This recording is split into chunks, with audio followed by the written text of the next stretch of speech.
Good evening, everybody. I'm very pleased to see you here in another evening of the Research Lab from the Liebling House. The Liebling House is a collaboration of the Tel Aviv municipality and the German government. We are a prolonged arm of the engineering department of the city of Tel Aviv.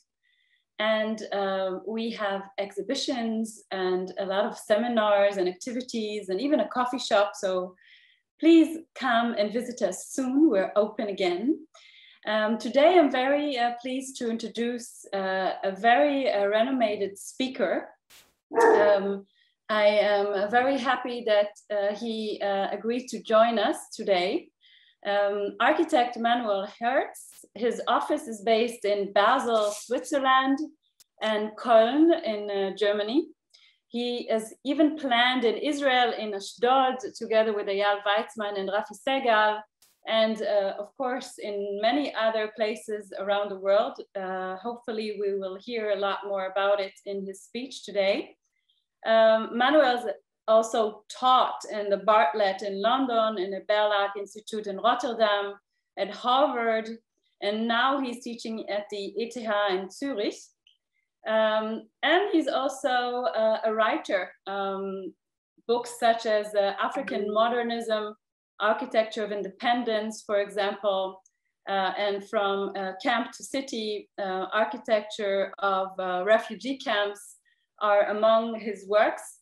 But without further ado, I would like to invite you, Manuel, to speak to us.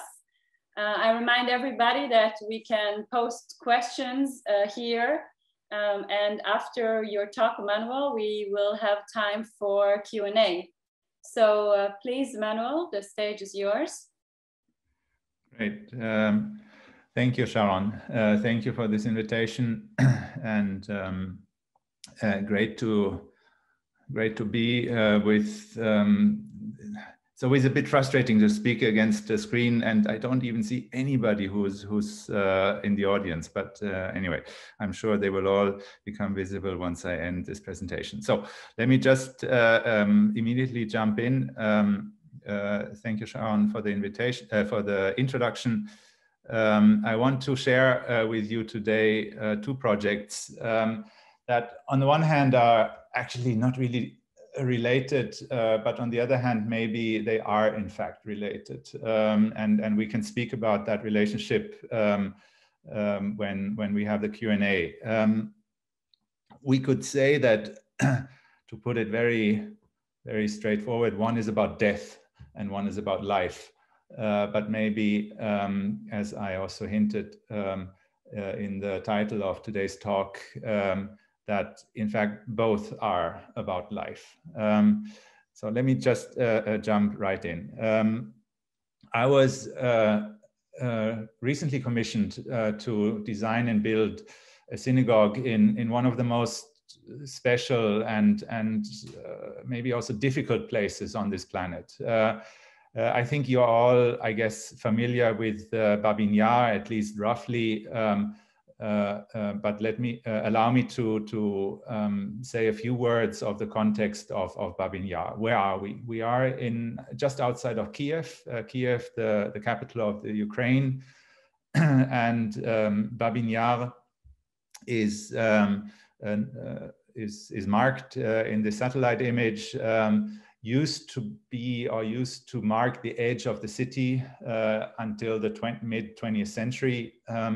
And at that time, it was, let's say, quote unquote, a haunted place where supposedly the witches lived, where the city had ended, where graves were located, and where a very, very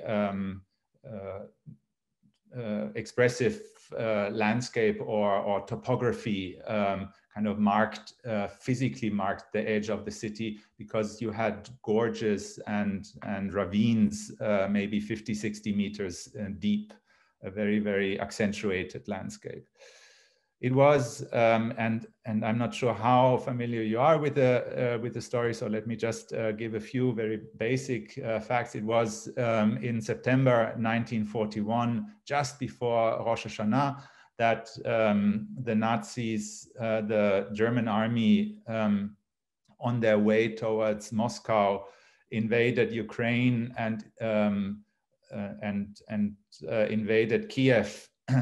And so here are a few photographs, contemporary photographs of the landscape of Babyn Yar today. And I think they invaded Kiev on the 21st of September, 1941. And just very few days later, they rounded up all the Jews of Kiev, led them to this ravine of Babyn Yar and shot them. 35,000 Jews were killed within 48 hours, or not even 30, around 36 hours. There have been many massacres in the Second World War committed by the Nazis, but this one is probably the worst of them all. And in a way, Babyn Yar stands pars pro toto, and in a way, one as a whole, it stands for the Holocaust by bullets. The Holocaust that did not take place in Auschwitz or Treblinka and the other camps, but the Holocaust that took place in the villages, in the cities, in the countryside, where hundreds of thousands or millions of Jews were killed. The topography of the place is so important because it is one of the reasons why the Nazis chose this place for mass murder. Because they didn't even have to dig out mass graves, but the Jews were killed lying on top of each other and then shot by bullets into the back. So a whole new topography of death was created. And in a way, what we see here, the trees that we see here are growing out of this death, are growing out of the corpses that were left in the topography.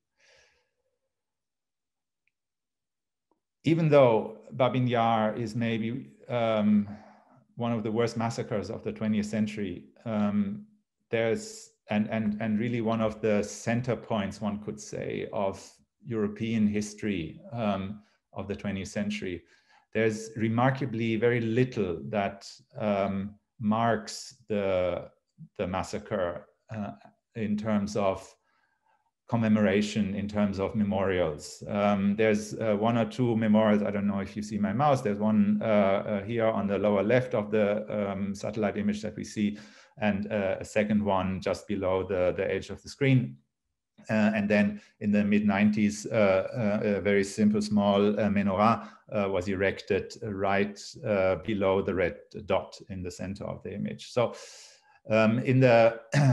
just a few years ago, the Babyn Yar Foundation, the foundation that takes care of the heritage of Babyn Yar, launched an international competition that resulted in a big first prize for a very large Holocaust museum.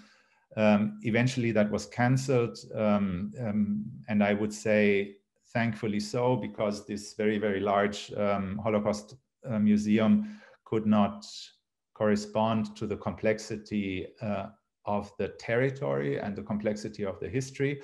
And with the new creative director of this Babyn Yar Foundation, Ilya Krzyżanowski, a new idea was launched to, instead of a large Holocaust memorial, to start a series of smaller and medium-sized interventions that would take place from now for the next 10 years or so. And the very first of these interventions, Ilya said, should be a synagogue. And I thought this is a very beautiful thought, because to commemorate this massacre of Babyn Yar, we don't start with death, but we start with life. We start by bringing back Judaism and a Jewish presence, living presence, to the site. And I thought this is a very beautiful thought. So I received a telephone call in October last year, and this led to a commission of the synagogue. And my first thought was, of course, how can we build as architects? How can we build on this haunted and almost in a way quasi-sacred ground. Should we build there at all? And if so, isn't the responsibility too big in a way to do something, or should it be so monolithic, or should it rather be very, very minimalist? And then I thought, no, we should build there, because the idea is to bring life back to Babyn Yar, Jewish life back to Babyn Yar. And then I thought, architectural history is full of monolithic or minimalist Holocaust memorials. I don't want to add to that. I don't think that is the right approach. And then, of course, kind of the book is maybe a quite obvious reference, because after all, we are supposed to be the people of the book. And writing, and I've explored this relationship of writing and Judaism in the first synagogue that I've built in Mainz. But I thought, on the one hand, this is very fitting, but maybe we could go one step further. So on the one hand, I thought, in a way, what happens when we actually come together in a synagogue and when we pray? We open a book together, the Siddur or the Torah, and we read from it, and reading it opens a whole new world of mysteries, of stories, of anecdotes, of teachings, of lessons, of morals, of love. And I thought this is quite beautiful, and I thought of a different kind of book, which is these pop-up books that in a way do exactly the same. So I would claim, and I don't want to be, that this sounds banal, but I would claim the synagogue is in a way exactly what these pop-up books do.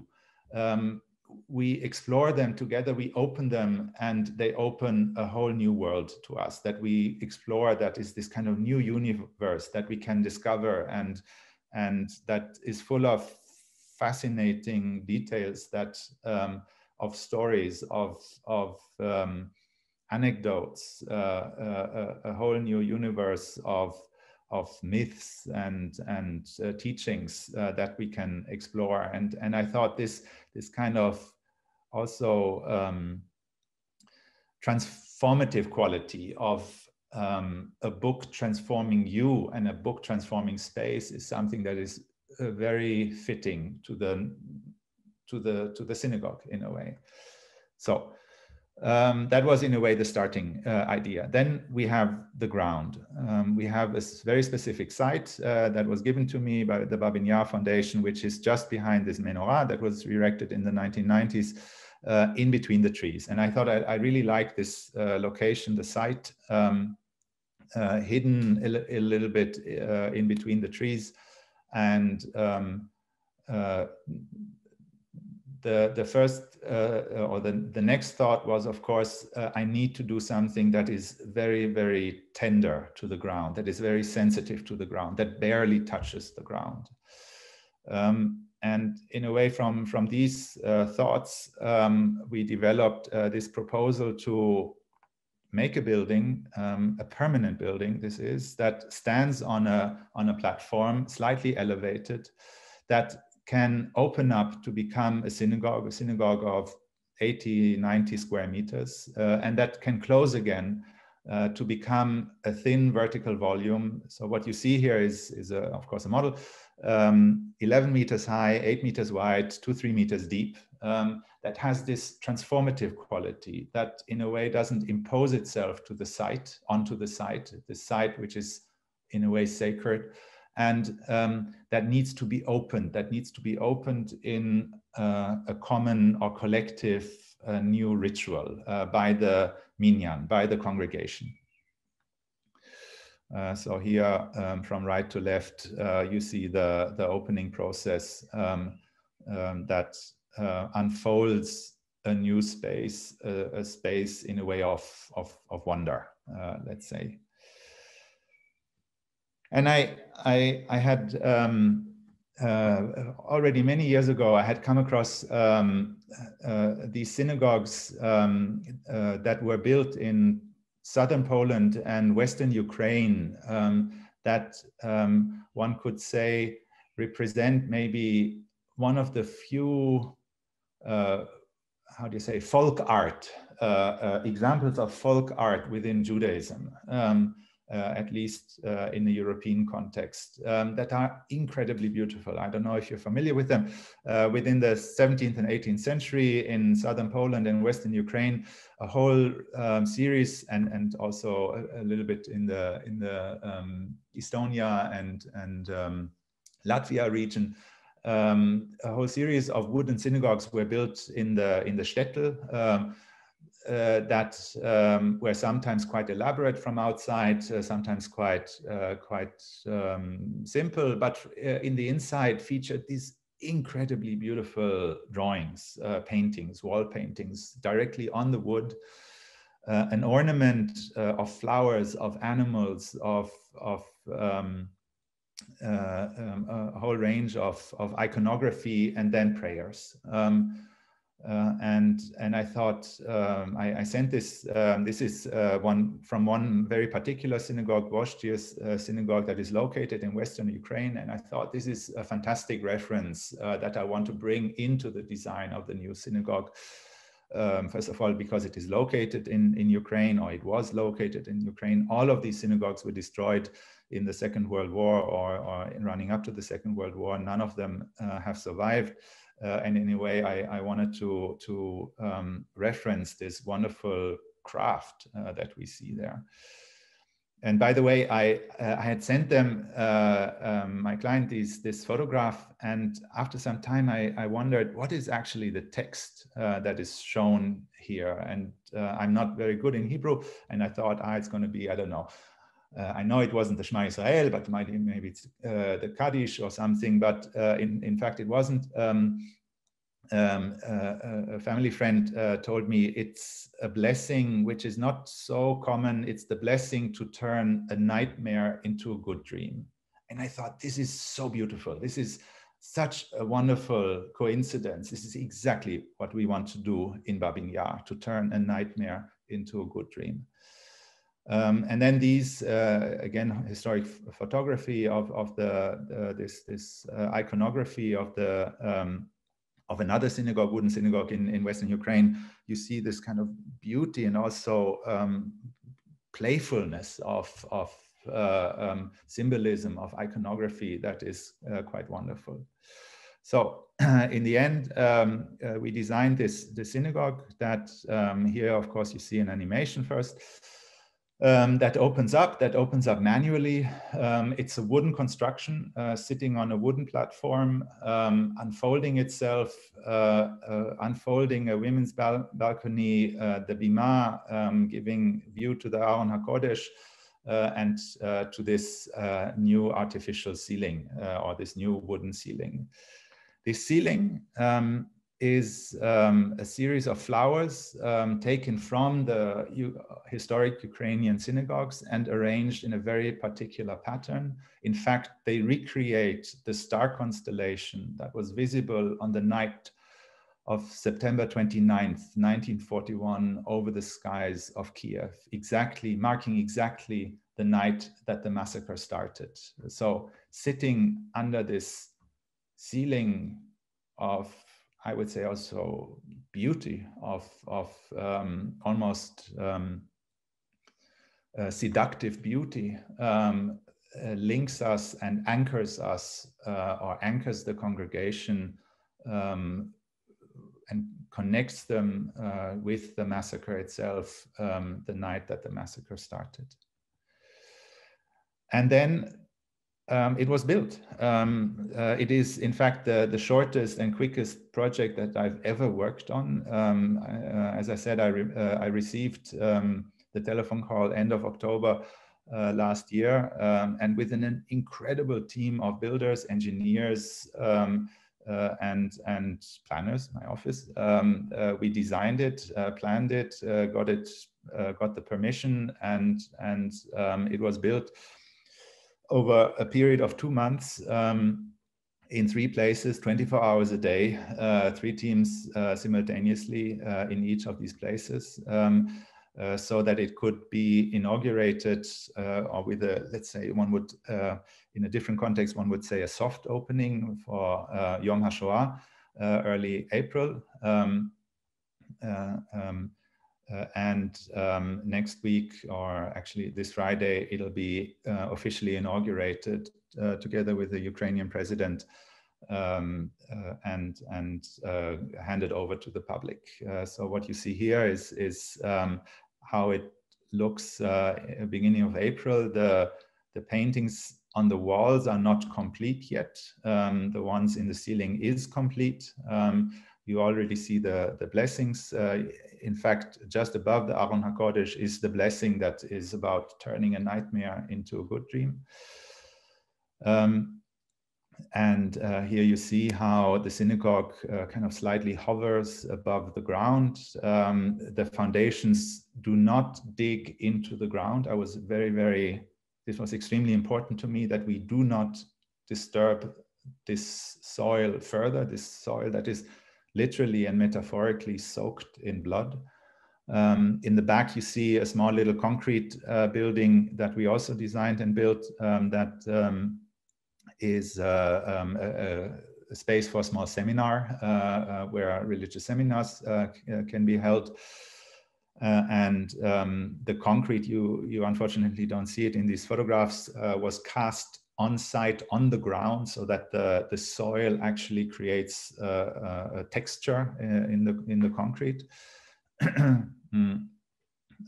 You maybe can just about imagine it here in the background.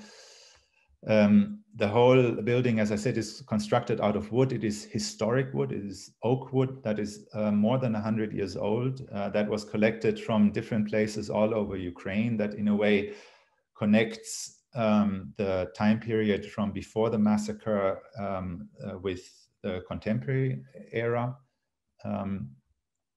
Here you see the ceiling, and that reconstructs the star constellation of the night of the massacre.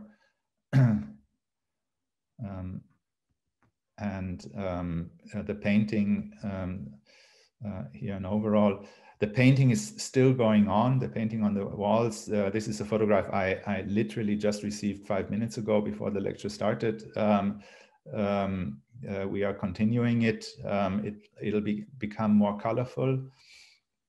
And if you have a bit of patience, you can witness a kind of a shortcut of the opening, this opening process of the synagogue.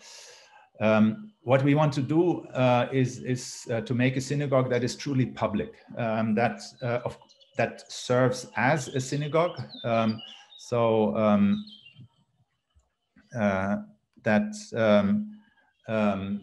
provides a synagogue space for the Kiev Jewish congregation, but through Kiev, a lot of Orthodox and ultra-Orthodox Jews are passing through regularly. So it'll be a local congregation and an international congregation. But we also want this kind of openness to, in a way, show the general population what a synagogue in fact is, and to show them also the beauty of this kind of space and the beauty of the ornaments and the texts on the wall, to also prevent that there's nothing hidden here. Everything is visible. It should be public, and it will be practiced. I don't know, I can maybe close by saying that when I received this telephone call just 2 weeks after my wonderful wife gave birth to our son, Max. So I was reading on Babin-Yah. I had this book, I don't know if you're familiar with it, Jonathan Little, that speaks about this incredibly terrible, disgusting, tormentous massacre. I had it on my desk, and at the same time I was looking into the wonderful, beautiful face of my newborn son, who was so hungry with life and eager to live and enjoying life. And and in a way, this taught me that the synagogue cannot just be about commemoration. It cannot be, it has to commemorate, it has to be about the past, but it has to also celebrate life. It has to celebrate this kind of hungriness of life that my little son is experiencing. And in a way, this is the outcome of it.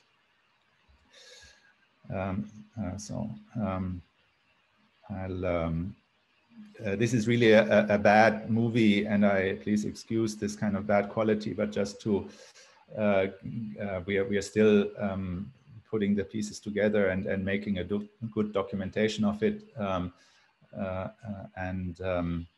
But it gives you evidence of this kind of opening process that unfolds this new space on Babin Yar. Okay, I would suggest that I move over to a different project, and like I said in the beginning, we'll come back to both of these projects after the presentation in a Q&A, and can also discuss how they are related, if they are related. So bear with me. I'll take you now into a different context, into a different continent, into a different country, and into a very, very different architectural typology. But to give you maybe a first, or I already mentioned in the beginning, this project I've called the presentation "The Many Lives of Tambacounda" is certainly about life, is certainly about how to bring new life to this world. About 3-4 years ago, I received an email from a person called Nicholas Fox-Weber asking me to participate in a competition for a new hospital, or a pediatric and maternity hospital in the city of Tambacounda in Senegal. And he was describing how this will help a local population. You will not earn any money with it, Manuel, but it will really be for the benefit of a local population and save lives. And I thought, okay, Nick is the head of the Joseph and Annie Albers Foundation. Who is Joseph and Annie Albers? It's, I guess you're familiar with them. It's two German Jewish artists who were maybe some of the most important artists of the mid-20th century, emigrating to the US in the 1930s. Joseph painting these, what he's most famous for, these squares, and Annie being a textile artist. And this Joseph and Annie Albers Foundation is taking care of the heritage of these artists. Where is Tambacounda? I had been to Senegal a couple of times, but to my embarrassment, I was not familiar with the city of Tambacounda. I hadn't heard of it before. It is located 7-8 hours to the east by car from Dakar. It's the largest city of eastern Senegal, maybe 2-3 hours away from the border with Mali, and one of the hottest, larger cities in Africa, with a very, very, very harsh climate. And then I was thinking, should I participate in this competition? And I'm very, very interested in the topic. I'm very interested in the region. I've been to the African continent, I don't know, 40-50 times. I've worked on it. Sharon was mentioning this book, African Modernism. I've explored this relationship between nation building and architectural production extensively. So I was very much seduced. But then I said, maybe it's not right after all.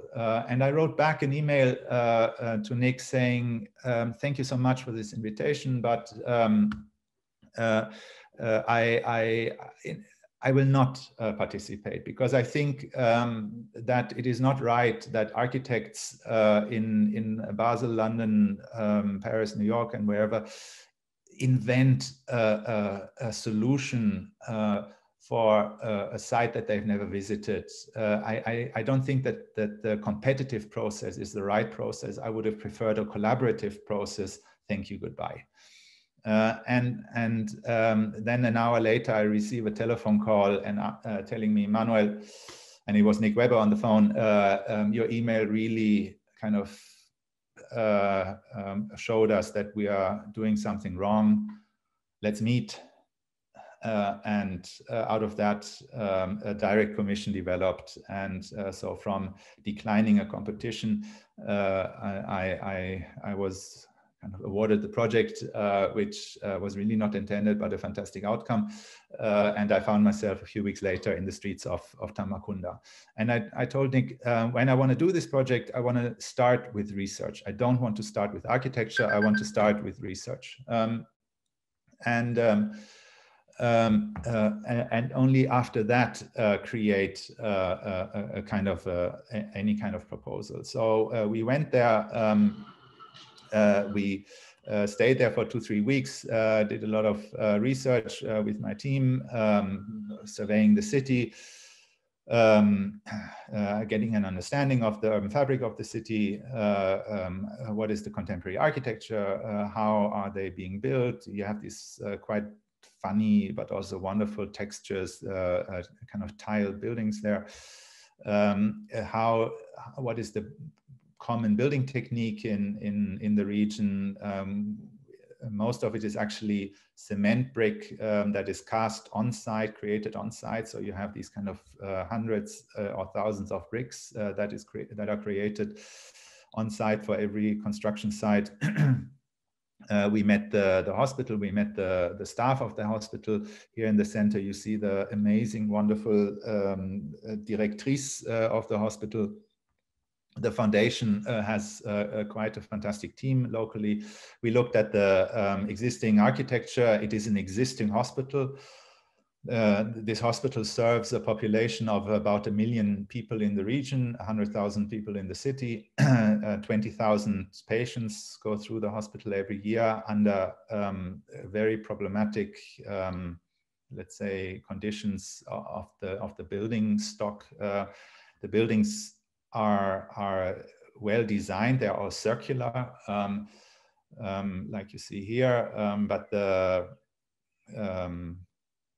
the condition is very problematic, and they're very, very badly equipped. As you can see here, the first time I went, I visited the region in the rainy season. This is 2 months where temperature drops to or reaches only, quote unquote, only 38 degrees with technically, I don't know, 90% humidity, but you feel like it's about 10,000% humidity. During the rest of the year, it's about 45 to 50 degrees with no rain at all. So it's a very difficult climate. We visited regional clinics, rural clinics, small medical clinics that the foundation had constructed earlier. We looked at residential typologies in the rural area. How are these huts being built? What is the layout? What's the kind of setup of a residential compound, as you see here? And we put it all in research. So we assembled this booklet of, I don't know, 100, 150 pages that covers much of the research that we've put together. I won't bore you going through all these pages, but just to give you a sense of how we approached the project. And we said, we have to do this before we start any kind of design. This forms the basis for the design. And then we spoke with the doctors, an amazing maternity doctor and a very cool pediatric doctor. And we sat down and asked them, what do you actually need? You are the expert, you sketch it out. And they produced these sketches that showed us what kind of functions they need, what kind of rooms they need, what the quantities and the spaces and how they are all connected. What's the kind of the flow chart of the flow chart of the hospital or the flow chart of the clinics. and we translated it into a slightly more rigid spatial program in a way. And only then we started with the design. So what you see here is the site plan of the existing hospital. You see these circular buildings, and we were given a site for placing the new building. And then we thought, okay, let's make a design, let's make a building that is as long as possible and as thin as possible. We wanted to make a building that kind of picks up on the circular existing architecture, but doesn't copy it. So a building that has this curvilinear shape, embracing the existing buildings, in a way hugging them. With this layout, we could also make sure that most of the trees on the site survive. Only 2 trees had to be cut. And the length is, what the length does is so here you see this curvilinear arrangement. Eventually, we could also say that this is a way that with which to potentially extend the hospital in the future. So the length of the building creates a multiplicity of social spaces, of spaces for congregation, of spaces for lingering. And many of these courtyards and waiting spaces are created along this central corridor, or this main corridor. Because when the patients come to the hospital, they don't come on their own. They come often with their families, and they come from the villages. And they often stay there for many days. So there's many people. And we wanted to offer many spaces for them. And these are all arranged alongside this corridor. And the thinness allows us to create a building. It's a 2-story building. The thinness allows us to create a building that has a corridor. The corridor is always on the concave side of the curve, and rooms only to one side of the corridor. So this allows us to create a building that can be cross-ventilated if we build it in a way that we have these perforated brick walls. Here in a more diagrammatic way, we have the corridor. The corridor is exposed to the air. It lets the wind through, but it keeps the rain out and it keeps the sun out. By creating shadow and exposed and unexposed areas, you create slight differences in temperature, and differences in temperature create wind. Because surprisingly, even though it is very hot and a very flat topography in eastern Senegal, there's very little wind.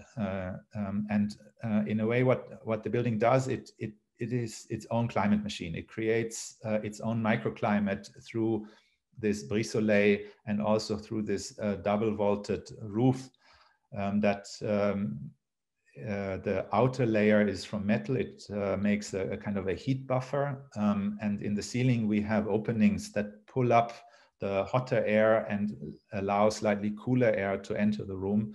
So again, creating wind, creating air circulation, and creating a more comfortable climate that allows us to run the whole hospital without air conditioning. Just the operation theaters and the intensive care units have air conditioning. Everything else is without air conditioning, therefore allowing a much more energy efficient building to be realized. Here you have a model, some renderings, visualizations that we did in the meantime that show this kind of brise-soleil, this ventilated roof. We invented this brick. The brick is, of course, was kind of inspired by the bricks that I saw on the other construction sites.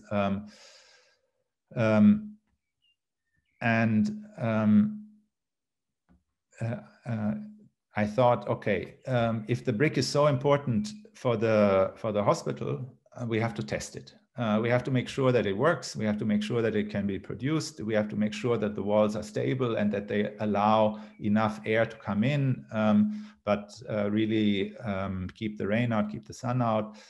So we asked the contractor to make a test facade. Now, in the test facade, at least in Europe, is something very, very typical for almost every building by now. You do a test facade, you test out in 1-to-1 scale a section of the facade. So I sent the contractor a drawing of a certain, I don't know, 8-meter wide or 10-meter wide, 4-meter high facade where different types of geometries of bricks should be tested out. So you see here one slightly thicker, one slightly thinner.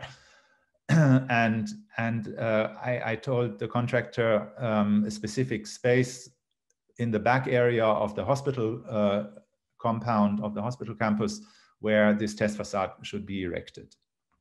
And then a few, I don't know, 1 or 2 weeks later, I received this photograph. And on the one hand, I'm happy, yay, we see the first start of the hospital and we see the test facade, but then I'm struck. This is clearly not on the hospital site. Where is he building it?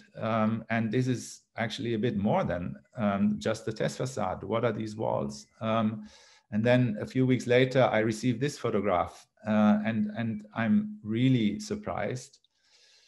And then I understand what he in fact was building was not just a test facade, but he knew that a village 50 kilometers south of Tambacounda needed a school.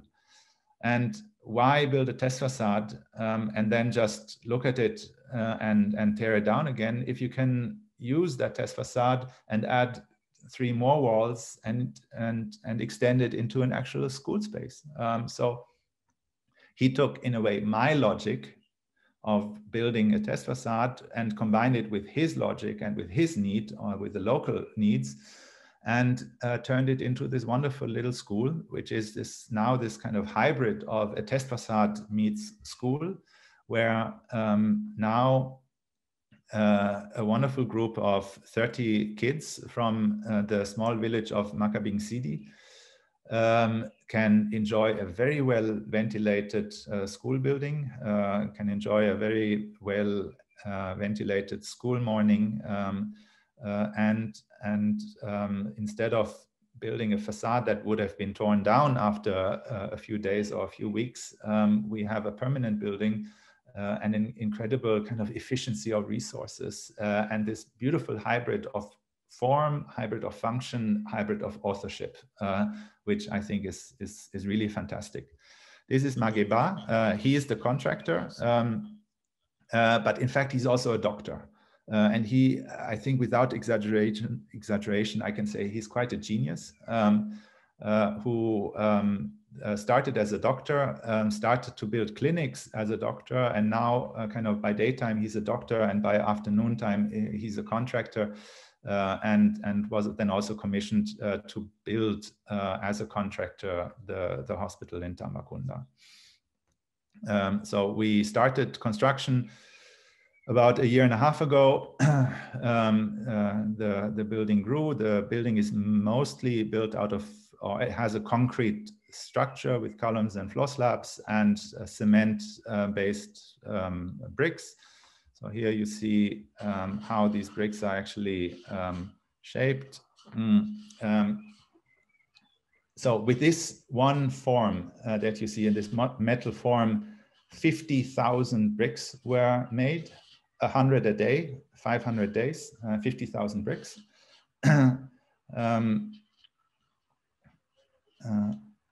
It is just compressed sand and cement. I'll fast forward a bit.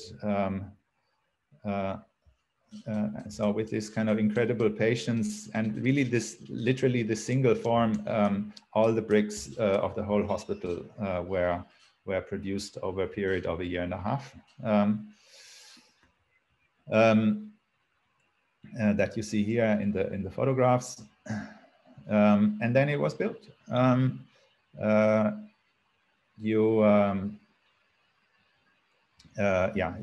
Showing the construction site in August 2020. It suffered a bit in terms of delay with the pandemic, but we built straight through the pandemic. But we not only built this hospital, we wanted to really kind of interlock or connect the hospital much more thoroughly with the local population. We extended this project by a series of additional projects. So for example, we will now start a staff housing just next to the site of the hospital, a staff housing that allows doctors and nurses to have a far better housing and residential quality, because most of the doctors and nurses come from Dakar, and they really they're not attracted to Tambacounda because it's far away, it's hot, and the housing is bad. So by producing better housing, we will make sure that the doctors don't return to Dakar after 6 months, but stay longer in Tambacounda, which will immediately have an impact on the quality of public health. The idea for this housing comes from Annie Alber, so it has this kind of carpet texture, many courtyards. My wife and me, when we got married, during this design process, we asked our wedding guests to donate, instead of bringing us gifts, to donate for a playground. We wanted to bring a playground to the hospital. It's the first playground in Tambacounda, so we want the hospital to be a happy place, and all the kids will ask their mothers to get yet another child so that they can go back and play in the playground. Here you see the playground under construction. And Maguet, the contractor, really liked the brick, and he started using the brick independently of me when he was commissioned to build a small kindergarten in a village called Cynthian, about 80 kilometers south of Tambacounda, and yet another small little kindergarten in another village of Gumbayel. So the brick is in a way starting to have a life of its own and start I wouldn't use the word virus now, but to infect almost the whole terrain or the whole territory around Tambacounda. So what we are doing is not only intervening in Tambacounda itself, but a series of smaller and larger interventions in a region of 50, 60 kilometers around Tambacounda, having this kind of territorial impact. The construction site last year in August progressed, as I said, quite well. And in a way, what this bureaucratic graph is showing, again, is the impact that the building will have. As you can see here, these are just two statistics taken showing the infant mortality and the child mortality in the region of Tambacounda. That is one of the worst, if not the worst, in all over Senegal. And by building this building, and it almost sounds too I don't know, cliche-ish, but we will really save lives. I will end showing you these photographs that Ivan Ban has taken just 2-3 weeks ago when I was visiting the completed building when I was visiting Tambacounda with him. The building has just been completed. Or let's say 98% completed. Here you see it from overhead. Here the playground, the finished facade that reflects the shadow and the light of the tree very beautifully. You also see this almost optical effect that works quite well that I wanted to achieve with the brick. It has this kind of U-shaped, turned 180 degrees on every kind of layer, and it almost creates this kind of shivering or movement, optical illusion of movement, where the rows are kind of moving against each other. And within the context of the hospital, the new pediatric and maternity hospital kind of pops up somewhere, disappears again, pops up, becomes visible again. So you can, on ground level, never see it in its totality, which I think is very important. Here you see this kind of layering that allows for this cross ventilation. Also here, these many layers. In the early morning hours, it becomes a disco ball where the low sunlight plays a wonderful living shadow and light game on the walls. And in the evening, it is exactly the reverse, reflecting into the vicinity. Here you see some of the interiors. It has not yet been furnished. We are doing this as we speak. The playground, in the meantime, has become the hangout place of the construction workers. Finishing with this overhead photograph that shows the hospital within the context and the fabric of the city, this city which is incredibly fascinating, this kind of high density, super low rise urban fabric against the dusty fauna and flora of eastern Senegal, and that will now be handed over to the hospital and to the local population. Yeah, thank you for your attention.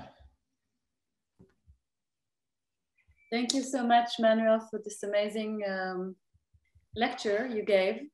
I don't see that we have too many questions, but if I may, I want to ask you a few questions myself. First of all, you stated in the beginning that you have, well, let me start by that. I have actually seen your work and I haven't known it was you when I walked in Zurich, and I all of a sudden saw a very beautiful building with balconies that could open and close and are very colorful and adapted to the views of this kind of beautiful plot along the lakeside. And I was very fascinated not only by the ability of the building to sort of shape itself all the time according to its own needs, but also by this brave architect that didn't fear color, no, and shape. We are so rigid today with modern architecture, doing only like this a very sort of minimalistic forms, that I was happy to see that somebody is brave enough to play with form and color. So thank you very much for that. And I also urge everybody else to see your project in Zurich, even if it's only in the internet. But I also want to ask you about form, color, and shape, because I see you're really not afraid of like sort of reconstructing with local craftsmanship and color and, you know, shape and form. So I'm wondering where you draw sort of your inspiration from, and how come you're not like going with the wave of this minimalist construction that we're all facing right now? Are we facing it? I find for myself, maybe there are people that don't agree with me, but at least, you know. I don't know. I mean, let me say, I don't have a recipe that I try to apply a standard kind of set of forms or elements, formal elements with each building, as you might expect of a, I don't know, we know it so well from Swiss architects that they often, and not only Swiss architects, obviously, that they often come with a certain kind of catalog of or vocabulary of form. This doesn't really interest me. With let's say with Babinja, I mentioned I was thinking, of course, immediately, shouldn't I respond in a very somber way to this building that and to this context that is so horrendous? But then I thought, no, this is wrong, because first of all, we've seen this so many times, and the monumentality of the crime can never be met by a monumental or somber architecture. A kind of monumental architecture can never reach the monumentality of the crime, and therefore it will always fail. And I also didn't want to make a building in Babinja that only has this kind of minimalist single reading that is about definitive way of responding. I wanted to create a building that is open, that has a kind of multiplicity of voices, because there were 35,000 Jews that were killed and another 100,000 people that were killed in the following weeks. We cannot reduce it to a single reading. That's why I brought in this much more, this transformative architecture, this architecture that has a ritual, that has even a playfulness. And I think it is important to bring in an architecture that can also make you smile. I think it's incredibly important, actually, especially there. But I approach every building very, very differently and very specifically. I have also built buildings that are very, very minimalistic or very simple in its geometry. I think, of course, there's maybe a certain kind of fascination with an architecture that, that can make you smile. Why not? So when people actually come to this memorial, they are invited to use the space or just view it? Or how did you imagine the actual usage of the space? I mean, a synagogue is like literally for Jewish people, no? So what is the real sort of attempt of the usage of this sort of building? It will be used as a synagogue. It is under the let's say guardianship and guidance of the chief rabbi of the Ukraine, and he is putting together now a kind of a program and a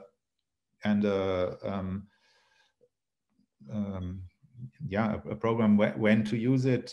He's thinking, I don't know, the Friday evening service or the Saturday morning service. There will be seminars that will be held, and we are still kind of debating: will it be opened every day in the morning and closed in the evening? Will it be opened only from Friday afternoon till Sunday for the Shabbat and a bit more? But the idea now is to keep it open most of the time, in order to also communicate this, to use it as a synagogue, but also to communicate the storytelling in a way to the general population. So the ritual itself becomes sort of a stage, no? I mean, there is a certain kind of I don't know, performance is maybe a word which is not so wonderful in this context, but there is, of course, a performative quality, let's say, put it like this. There is a performative quality to the architecture. Yes. Well, I must agree that, sometimes if you just see a Holocaust memorial and it doesn't make you, it's not a call for action, then those spaces are not very relevant. So I think it's very interesting what you did there. We have another question from Sean. He says, first of all, thank you a lot. I wanted to ask a few questions. How, in the first project, you said that the building doesn't sit on foundations? And second, which solution did you come up with and how? And also, for the first question, how does the weather in winter not interrupt people inside?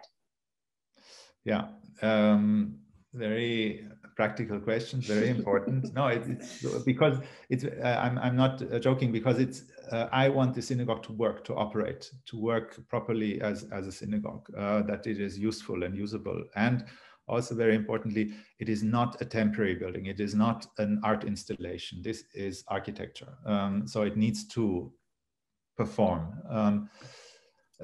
How did we manage with the foundation or with the lack of foundation? So yes, we have foundation, but the foundation digs in maybe 25 centimeters into the ground. So the most minimum that we could work with a structural engineer that prevents, that kind of anchors the building enough into the ground and prevents it from sliding into the ravine, and it's a concrete kind of rectangular frame on which the the platform was cast in. So it's a concrete platform that floats on or that sits barely on a rectangular frame, and this rectangular frame digs into the soil 25 centimeters, and on top of that a wooden platform was constructed, and that was enough for the structural engineer. It is stable enough. And the second question, we will install curtains, thick curtains that can be unfolded, that will shield the congregation from the quite strong cold winter days. Sorry, and admittedly, in a snowstorm, it will not be able to operate the synagogue. There will be certain days when the synagogue cannot operate. I have to admit to that. We will install heated seats, like seat heating, to keep the congregation warm, and with a curtain we can keep the rain and the snow out. Thank you. Our time is almost up. I'm just very curious about this project you did in Israel. Can you just finish by telling us what you did here, and maybe we can go see it? It's so many years ago. I don't know. It's really. I was young. I was tiny. I was. No, I did it with two very close friends of mine. I'm sure you're familiar with the names, Eyal Weizman and Rafi Segal. And we converted an existing building that was almost complete, where the curator was refusing to open it because it had a glass pyramid of the Louvre in the comfortable weather of Ashdod. Really the worst decision that an architect, not we, that the previous architect could take. And then we just built a kind of a secondary building into that glass pyramid. But it's really a long time ago. Yeah, rather come to Kiev. I think no, you should all come to Kiev. Jump on a plane, come Friday and open the synagogue with the president and with me, and let's celebrate kind of bringing back living Jewish culture to Babin Yar. It's really important, I think. Okay, Manuel, thank you so much for this talk. It was a very interesting lecture you gave, a very inspiring one, and we hope to welcome you here in Tel Aviv and perhaps have you here live. That would be nice. Yeah, that would be great. I can't wait to be able to travel back to Israel. I haven't been for quite some time. Yeah. Sharon, thank you so much. Thank you, everybody. Thank you for your interest and joining the talk. Yeah. So I wish you a good opening in Kiev, and yeah, I hope to see you here again. This lecture will be also recorded, or it is recorded, and it will be available on our archive and on Facebook Live. So yeah, everybody else who's still here, in 2 weeks we have another lecture on hospitality and how the post-pandemic new sort of way of, you know, hotel and hospitality is going to look. So please join us. It's with Erez Ella, architect Erez Ella, and with architect Leon from the Brown hotels in Israel. So I'm really looking forward. It's on the 24th of May at 8 o'clock in the evening. Have a great evening, everybody, and see you all again. Thank you, Manuel. See you soon. Bye-bye. Bye-bye.